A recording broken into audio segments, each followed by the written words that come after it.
All right, Shalom. First and foremost, I want to give all praise, honor, glory to Yahweh Hashem Yahweh Shai. All right, double honors to the apostles of GMS who rule well, and salutations to the elect throughout the four corners of the earth. All right, I want to get into a lesson real quick. Somebody asked me what's the difference between being a Hebrew and an Israelite. When, Israelites are Hebrews, all right, but you don't have to be, you're not always a Israelite to be a Hebrew, all right. I'm just gonna get into the scriptures, right? So you jump into Genesis, the 10th chapter, and you go into the history, the genealogy of Noah's descendants, after the flood, and it goes down to goes down to Shem. You go to Shem, and then Shem had. I'll just read it. All right. This is Genesis chapter 10, verse 21. Unto Shem also, the father of all the children of Eber, the brother of Japhet, the elder, even to him were children born. All right. So it says right there, the father unto Shem also, the father of all the children of Eber.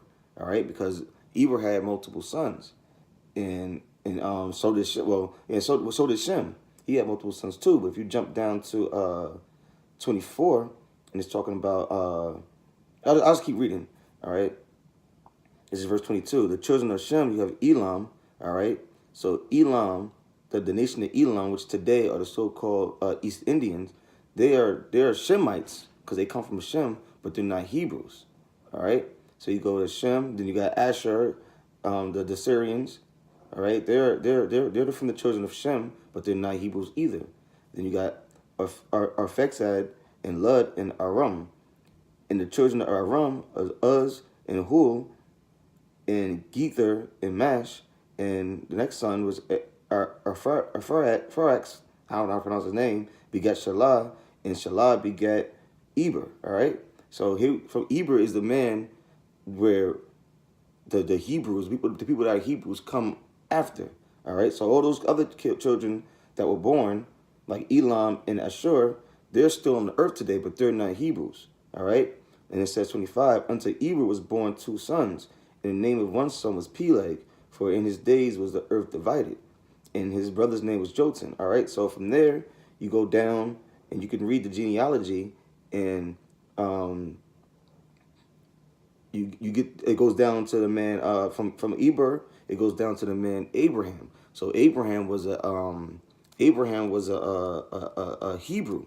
All right. So you go to chapter 11, and you start at the 10th verse. It gets into it reads the genealogy all the way down to to Abraham, Shalat, and to where Abraham is a Hebrew, and we know that Abraham was the father of the Israelites. So, you had Abraham, Isaac, and Jacob's name got turned to Israel, and he had 12 sons. But so you go to the 11th chapter and you read. I'll start at 11 and 16 because that's where it starts with Eber. All right, this is Genesis 11 and 16. Eber lived 430 years and begat Peleg. And Eber lived after he begat Peleg 430 years, and he begat sons and daughters. And Peleg lived 30 years and begat Reu. And Peleg lived after he begat Reu 209 years and begat sons and daughters. And Reu lived 230 years and begat Serug. And Reu lived after he begat Serug 207 years and begat sons and daughters. And Serug lived 30 years and begat Nohar. And Sehu lived after he begat Nohor 200 years and begat sons and daughters. And Nahor lived 29 years and begat Terah. And Nahor lived after he begat Terah 119 years and begat sons and daughters. And Terah lived 70 years and begat Abram, Nahor, and Haran. Now these are the generations of Terah. Terah begat Terah begat Abram, Noah, and Haran, and Haran begat Lot. All right, so right there, it's Abram. His name didn't get changed to Abraham yet. But right now, his name is Abram. He shows do what I just read from the 16th verse until now. It shows how Abram was the descendant of the man Eber. All right, so and it also got Lot. So now Lot, we know through the scriptures, Lot had 2 sons because the story. His daughters got him drunk and they slept with him, and he had 2 kids. and their sons make up the nation. Their sons were the progenitor of the nation of Moab and the nation of Ammon, which is today the so-called Chinese and Japanese. All right, so they are considered Hebrews too, but they're not Israelites. All right, so they will be called Hebrew Moabites and Hebrew Ammonites. All right, so where was I at? So yeah, so this is verse 27. I read it again, and these are the generation of Terah. So Terah was a descendant from Eber, and his son Terah's son was Abram. One of his sons was Abram. All right, so Abram and Nora took them wives, and name of Abram's wife was Sarai. All right, we know through the scriptures that Sarah's name got changed to Sarah, and Abraham's name got changed. Abram name got changed to Abraham.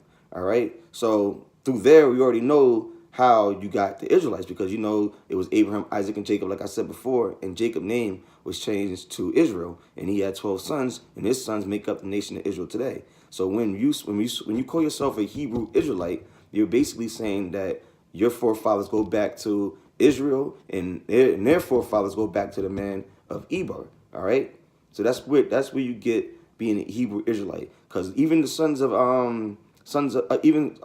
Abraham had two sons. All right, his firstborn son was Ishmael, which today would make up the Arabs. They are Hebrews too. All right, Esau is a Edom, the so-called white man. They're Hebrew Edomites. All right, so you not everybody, not only Israelites are Hebrews, because you have other nations that came under the man Hebrew, like I just named. I named